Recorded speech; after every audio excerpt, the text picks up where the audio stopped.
Hi, Miss Orzel's class. My name is Danny Lebovitz, and I'm a registered dietitian nutritionist, and I heard that you have a new project that is also right up my alley for writing a children's book on the levels of organization in biology. Well, my background is food science and human nutrition. It's very clinically based because I interned at Johns Hopkins. I've been a renal dietitian. I've been a clinical dietitian working in a hospital. I've been a health promotion dietitian, and I also have 2 specialty credentials in diabetes education and sports nutrition. However, my passion is teaching and educating kids. So that's why your teacher asked me to talk to you a little bit about your project. I've written 2 books. One is Where Does Broccoli Come From? A book of vegetables, and Where Do Bananas Come From? A book of fruits. So I've used my background in food science and human nutrition to write books for kids. And so I first want to talk about, I have little notes here to make sure that I don't forget anything.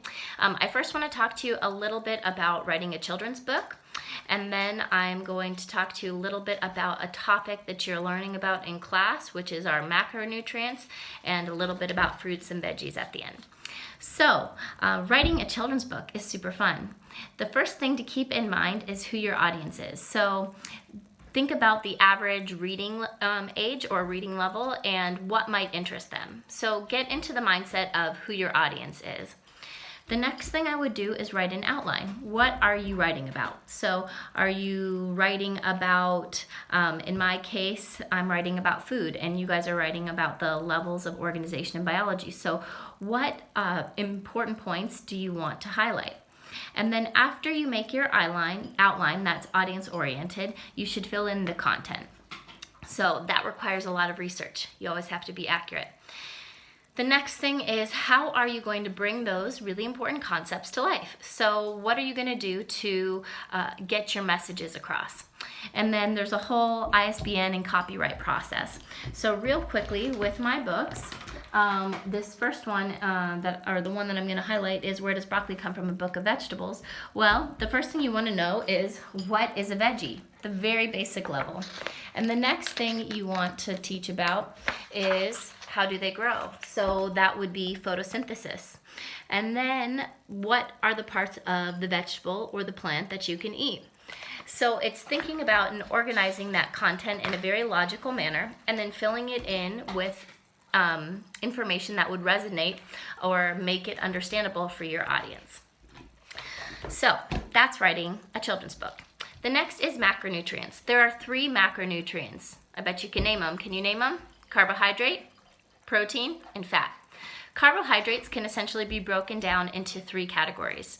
It's complex carbohydrates, refined carbohydrates, and underneath that umbrella is actually fiber. Fiber is considered a carbohydrate, but it is not broken down by the body. So we're going to put that one aside.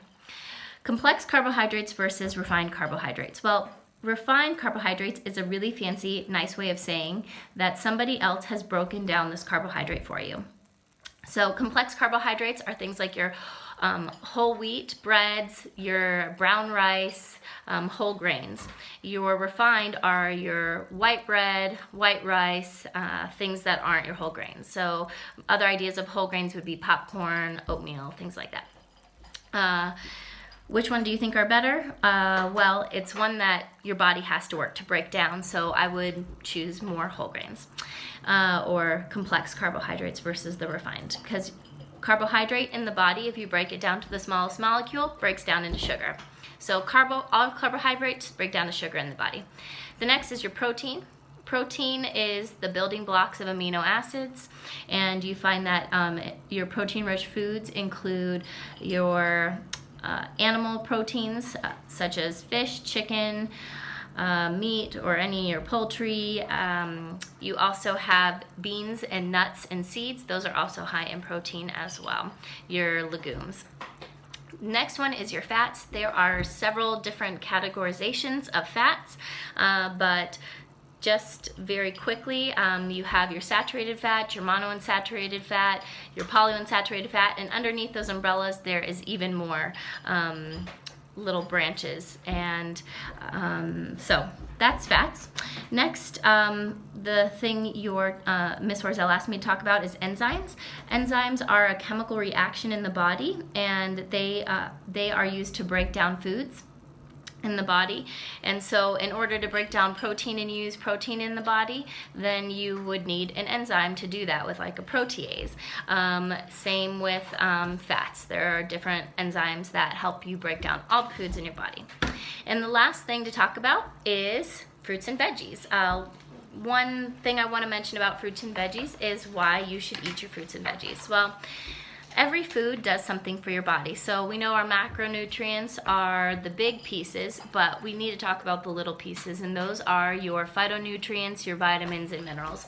So in my book, I talk about my good for my body nutrients, and basically every food has different micronutrients that help your body learn and grow. For example, I have different vitamins in here that talk about, say, for example, vitamin A that supports a healthy immune system.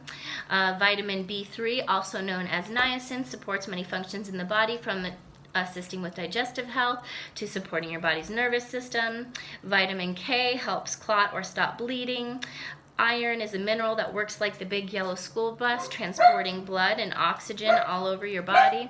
So we should eat a variety of foods every day, include our fruits and veggies. And one more thing to leaving you with is that fruits and veggies are different colors because they have different benefits for your growing bodies in those different colors.